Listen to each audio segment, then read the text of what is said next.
नमस्कार दर्शक बंधु। आज हूँ सेप्टेम्बर मास 14 तारिख रविवार। आज दिन जाकर टॉप 20 गुरुत्वपूर्ण खबर उपर आसतु नजर पकाइबा। वीडियोटी को शेष पर्यंत देखंतु। मात्र किछि समय मध्य जानीपारे आज दिनर संपूर्ण खबर। ता पूर्व चैनल रे नुआ थिले चैनल को सब्सक्राइब कर रखंतु। एमिते प्रतिदिन लाटेस्ट न्यूज सर्वप्रथमे देखिबा पाई। तेबे आसंतु संपूर्ण खबर उपर नजर पकाइबा। आजिर प्रथम खबर, एसबीआई ग्राहकों को देला बड़ उपहार। बैंक खाते ऑटो स्विप सुविधा पाई सर्वनिम्न सीमा 35,000 टंकार बढ़ जाई 50,000 टंका कर दि जाई। बैंक यार सूचना ग्राहकों को ईमेल जरिए देछि। बैंक कहिछि जे आम ऑटो स्विप सुविधार सर्वनिम्न सीमा 35,000 टंकार बढ़ जाई 50,000 टंका कर देछि।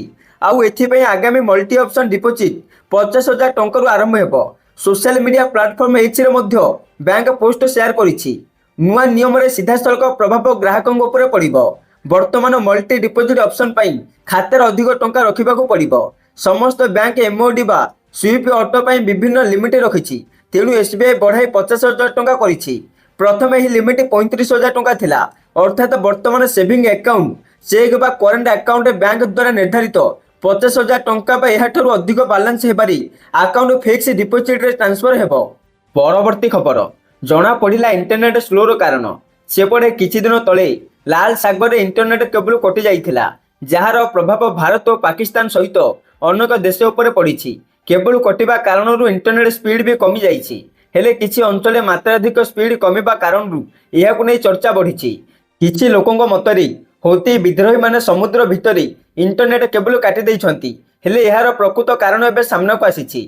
एक रिपोर्ट मुताबक लाल सागर रे भूल एक वाणिज्यिक जहाज निजर लंगर पकाई देइथिले। एही लंगर 4टी केबल को घोषाड़ी नैथिला, फल केबल कटि जाइथिला। एक जातीय गणमाध्यम रिपोर्ट मुताबक समुद्र रे केबल सर्वाधिक गभीरतार बिछा जाइथाए। थरे केबल कटिगले एहाकु सजाड़िबाकू अत्याधुनिक टेक्नोलोजी आवश्यकता रहिछि। समुद्रर गभीरता को जाई केबल कटिथिबा स्थान को चिन्हट करिबा ओ एहाकु सजाड़िबा एक साधारण अभियान नुहे। एथिपाई मास मास समय लागिबो। परवर्ती खबर, ईपीएफओ 3.0 ईपीएफओ धारकों पर बड़ खबर। दीपावली भेटी देवे केंद्र सरकार। सेपटे सरकार देशवासी को मुद्रास्फीति किसी आश्वस्ति देइथिले। एबे दीपावली पूर्व आउ एक भल खबर पर प्रस्तुत चली। सरकार 8 कोटी लोकों को भल खबर दे पारती। प्रकृत में जीएसटी संस्कार पर प्रोविडेंट फंड अर्थात पीएफओ परिवर्तन पर प्रस्तुति चली। कर्मचारी भविष्य निधि पांठी संगठन ईपीएफओ संस्कार पर प्रस्तुत करुछि। एही परिवर्तन सहित लोक माने सेमानक पीएफ अकाउंट रे बैंक अकाउंट भली सुविधा पाइबे बोली आशा करा जाउछि। कारण ईपीएफओ खूब शीघ्र यार नूतन डिजिटल सेवा ईपीएफओ 3.0 आरंभ करबा को जाउछि। यह केवल उठाण प्रक्रिया सरल करिबो नहीं, बरम सूचना अपडेट करिबा एवं बाकी प्रक्रिया को मध्य त्वरान्वित करिबो। कर्मचारी माने यूएन सक्रिय करी एवं आधार को अकाउंट सहित लिंक करी एटीएम रे टंका उठाई पारिबे। एही नूतन प्रक्रिया रे ईपीएफओ यार ग्राहक मानक एक स्वतंत्र एटीएम कार्ड प्रदान करिबो, जहाँ सेमानकर पीएफ अकाउंट सहित लिंक हेबो। परवर्ती खबर, अर्चना नागंक घर अटैक कला ईडी। सत्य विहार स्थित G2 बिल्डिंग को सील करछि प्रवर्तन निर्देशालय। मनी लॉन्ड्रिंग आईन 2002 आधार एही पदक्षेप नेछि ईडी। सूचना मुताबक अर्चना और अन्य मानक विरुद्ध रे चलचित्र प्रयोजक अक्षय परिजा नयापल्ली थाना रे एतला देइथिले। आईपीसी रो विभिन्न दफा सहित आईटी एक्ट रे पुलिस अर्चना और अन्य मानक विरुद्ध रे मामला रुजु करिथिले। एथि सहित खंडगिरी थाना रे श्रद्धांजलि बेहरा एतला आधार अर्चना और अन्य मानक विरुद्ध रे मामला रुजु होइतिला। एथिपई 2022 अक्टोबर 6 तारिख रे अर्चना गिरफ होई जेल जाइथिले। अर्चना बेआईन कार्यकलाप और कला टंका प्रसंग सम्मुख को आसिबा परी ईडी घटनार तदंत करिथिला। गिरफ हेबार 14 मास परे 2023 डिसेंबर 12 तारिख रे अर्चना नाग झारपड़ा जेल बाहरी थिले। आउ अर्चना नागो हाईकोर्ट शर्तमूलक जामिन मंजूर करथिले। परवर्ती खबर, देशर विदाय नेब मौसुमी। पाणीपाग विभाग देला बड़ सूचना। हेले एबे देश तथा राज्यर वर्षा लगी रही। एही लगाण वर्षा जोगु नदी रे जलस्तर बढ़िबारे लागिछि। तेबे एहारी मध्य एबे भल खबर आसीछि जे देशर खूब शीघ्र विदाय नेबाकू जाउछि मौसुमी। सूचना अनुसार दक्षिण पश्चिम मौसुमी वायु अपसारण नै पाग अनुकूल रहिछि।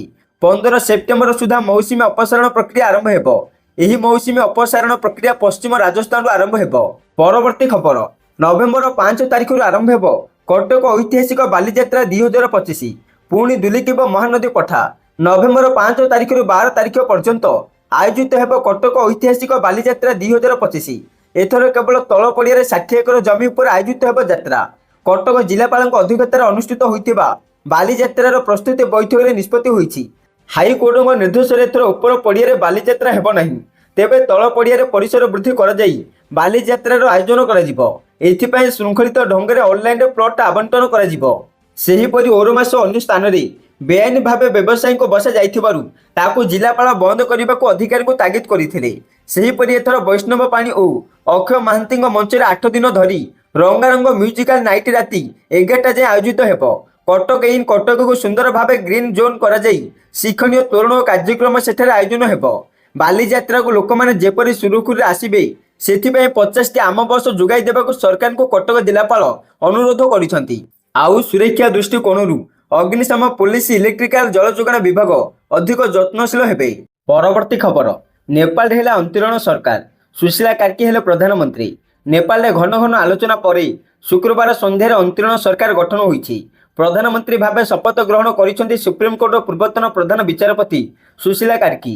ସେ ହେଉଛନ୍ତି ଦେଶର ପ୍ରଥମ ମହିଳା ପ୍ରଧାନମନ୍ତ୍ରୀ। ତାଙ୍କୁ ରାଷ୍ଟ୍ରପତି ରାମଚନ୍ଦ୍ର ପୌଢେଲ ଶପଥ ପାଠ କରାଇଛନ୍ତି। ତାଙ୍କ ସହିତ ଏକ 3 ଜଣିଆ ମନ୍ତ୍ରିମଣ୍ଡଳ ମଧ୍ୟ ଗଠନ କରାଯାଇଛି। 1952 ମସିହା ଜୁନ 7 ତାରିଖରେ ନେପାଳର ବିରାଟ ନଗରରେ ଜନ୍ମ ହୋଇଥିବା ସୁଶୀଲା 1975 ମସିହାରେ ବନାରସ ହିନ୍ଦୁ ୟୁନିଭର୍ସିଟିରୁ ରାଜନୀତି ବିଜ୍ଞାନ ପାଠ୍ୟକ୍ରମ ଶେଷ କରିଥିଲେ।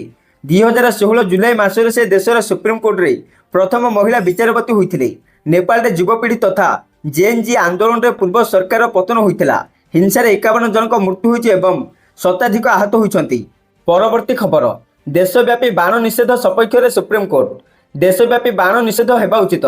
ସୁପ୍ରିମକୋର୍ଟର ପ୍ରଧାନ ବିଚାରପତି ଜଷ୍ଟିସ ବିଆର ଗଭାଇ ଏବଂ ଜଷ୍ଟିସ କେ ବିନୋଦ ଚନ୍ଦ୍ରଙ୍କ ଖଣ୍ଡପୀଠ ଏକ ମାମଲାର ଶୁଣାଣି ଅବସରରେ ଏଭଳି ମତ ଦେଇଛନ୍ତି। ଦିଲ୍ଲୀ ଏନସିଆରରେ ବାୟୁ ପ୍ରଦୂଷଣ ସମ୍ପର୍କିତ ଏକ ମାମଲାର ଶୁଣାଣିରେ ଏହି ମତ ଆସିଛି। ପୂର୍ବରୁ ସୁପ୍ରିମକୋର୍ଟ ଏକ ଖଣ୍ଡପୀଠ ଦିଲ୍ଲୀ ଏନସିଆରରେ ବାଣ ଉପରେ ସମ୍ପୂର୍ଣ୍ଣ ରୋକ ଲଗାଇଥିଲେ।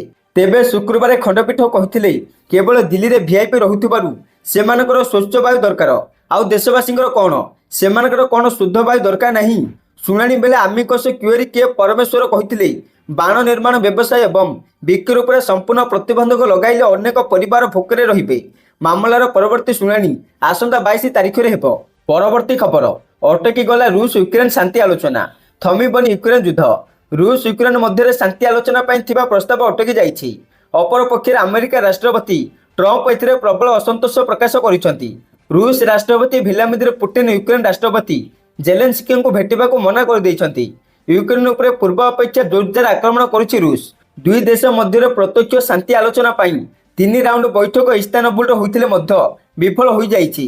ୟୁକ୍ରେନର କିଛି ଅଞ୍ଚଳ ଉପରେ ରୁଷ ଅଧିକାର ଚାହୁଁଥିଲା ବେଳେ ଜେଲେନ୍ସ୍କି ଚାହୁଁଛନ୍ତି ୟୁକ୍ରେନରେ ନାଟୋ ସେନା ମୁତୟନ କରିବାକୁ।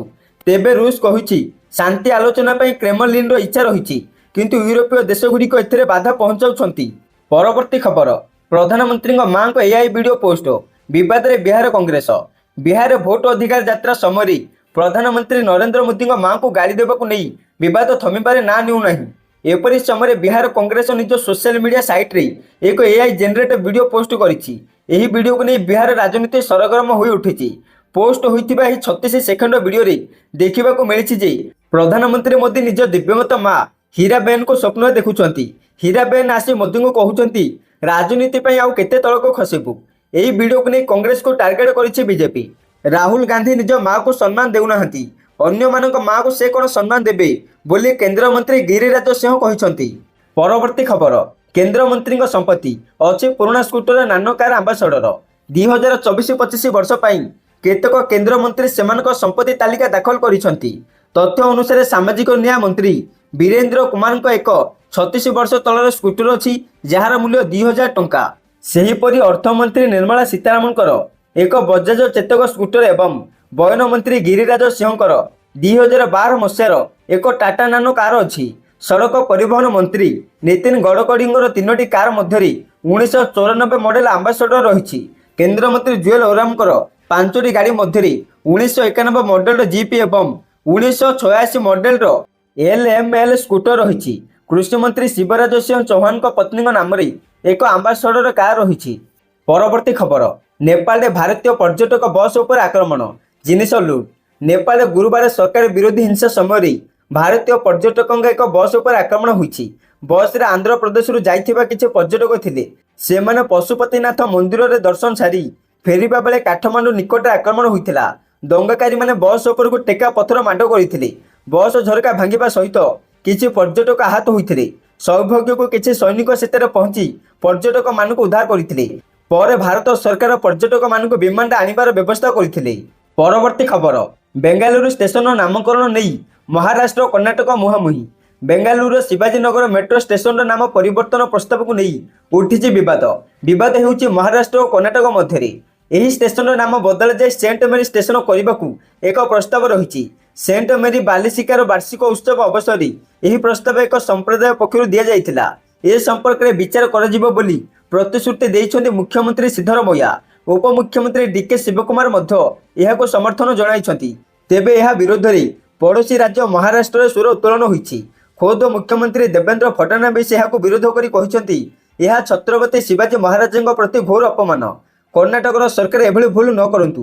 ମହାରାଷ୍ଟ୍ରର ବିଭିନ୍ନ ବିରୋଧୀ ଦଳ ମଧ୍ୟ ଫଡନାବିସବାସୀଙ୍କୁ ସମର୍ଥନ କରିଛନ୍ତି। ପରବର୍ତ୍ତୀ ଖବର, ଉଡ଼ାଣ ବେଳେ ଖସି ପଡ଼ିଲା ବିମାନ ଚକ, ତଥାପି ସୁରକ୍ଷିତ ଅବତରଣ। ଗୁଜରାଟର କାଣ୍ଡୋଲାରୁ ମୁମ୍ବାଇ ଅଭିମୁଖେ ଉଡ଼ାଣ କରିଥିବା ସ୍ପାଇସ୍ ଜେଟ୍ର ଏକ ବିମାନ ବଡ଼ ଅଘଟଣରୁ ବର୍ତ୍ତି ଯାଇଛି। ଶୁକ୍ରବାର ବିମାନଟି ଉଡ଼ାଣ ଭରିବା ମାତ୍ରେ ଏକ ବଡ଼ ଚକ ରନୱେରେ ଖସି ପଡ଼ିଥିଲା। ତଥାପି ପାଇଲଟ ଡରି ନ ଯାଇ ଉଡ଼ାଣ ଜାରି ରଖିଥିଲେ। ବିମାନରେ ଥିଲେ 75 ଜଣ ଯାତ୍ରୀ।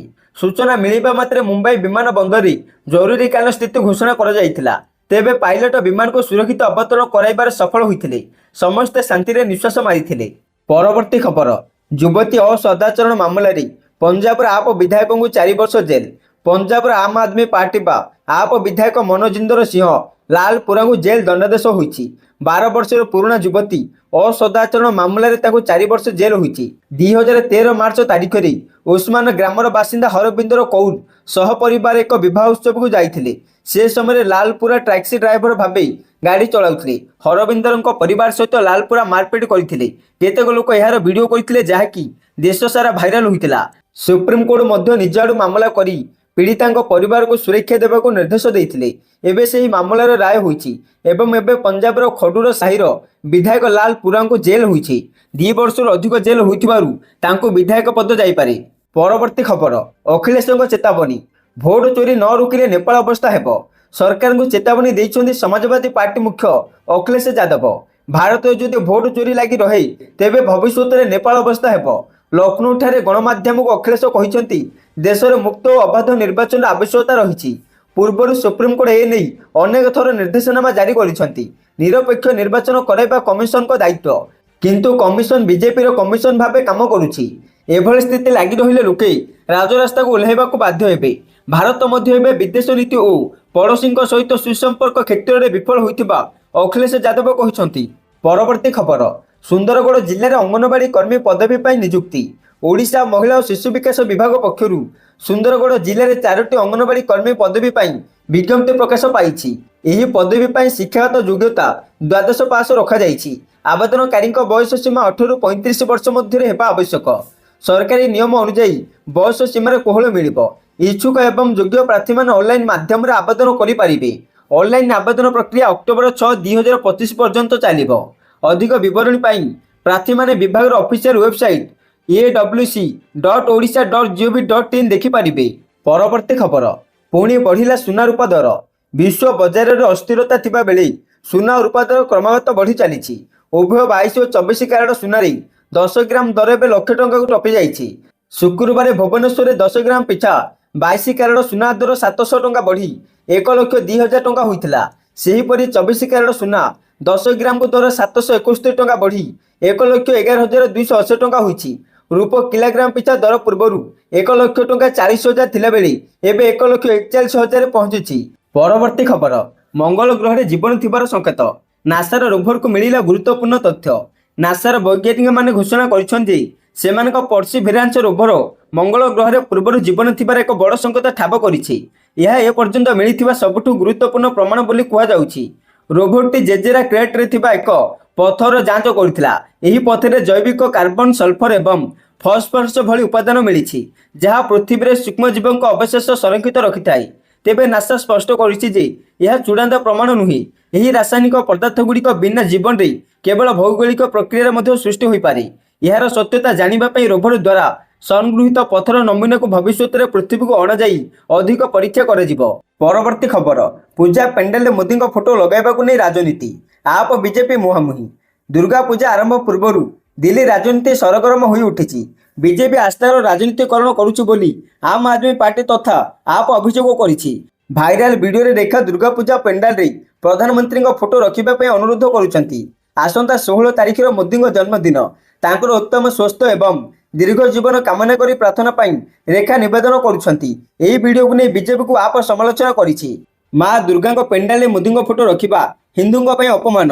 ଦିଲ୍ଲୀବାସୀ ଏହାକୁ କେବେ ବି ସହ୍ୟ କରିବେ ନାହିଁ। ଅନ୍ୟପକ୍ଷରେ ବିଜେପି କହିଛି ଆପ୍ ଜାଣୁଶୁଣି ଏଡିଟ୍ କରାଯାଇଥିବା ଭିଡିଓକୁ ପୋଷ୍ଟ କରିଛି। ପରବର୍ତ୍ତୀ ଖବର, ସିକ୍ୟୁରିଟି ପ୍ରୋଟୋକଲ ମାନୁନାହାନ୍ତି ରାହୁଲ ଗାନ୍ଧୀ, ଚିଠି ଲେଖିଲେ ସିଆରପିଏଫ୍। କଂଗ୍ରେସ ସାଂସଦ ରାହୁଲ ଗାନ୍ଧୀଙ୍କ ଜୀବନ ପ୍ରତି ବିପଦ ରହିଛି। ସେ ସିକ୍ୟୁରିଟି ପ୍ରୋଟୋକଲ ମାନୁନାହାନ୍ତି। ଭବିଷ୍ୟତରେ ତାଙ୍କ ଜୀବନକୁ ଏକ ବଡ଼ ବିପଦ ଆସିପାରେ। ଏଭଳି ସତର୍କ କରାଇଛି ସିଆରପିଏଫ୍। କଂଗ୍ରେସ ଅଧ୍ୟକ୍ଷ ମଲ୍ଲିକାର୍ଜୁନ ଖଡଗେଙ୍କୁ ଏପରି ଚିଠି ଦେଇଛି ସିଆରପିଏଫ୍। ରାହୁଲ ଗାନ୍ଧୀଙ୍କୁ ମଧ୍ୟ ସିଆରପିଏଫ୍ ପକ୍ଷରୁ ସୂଚନା ଦିଆଯାଇଛି। ଏଥିରେ କୁହାଯାଇଛି ରାହୁଲ ଅନେକ ସମୟରେ ପ୍ରୋଟୋକଲ ଉଲ୍ଲଂଘନ କରୁଛନ୍ତି। ରାହୁଲଙ୍କୁ ଆଡଭାନ୍ସ ସିକ୍ୟୁରିଟି ଲିଆସନ୍ ସହିତ Z+ ସିକ୍ୟୁରିଟି ଯୋଗାଇ ଦିଆଯାଉଛି।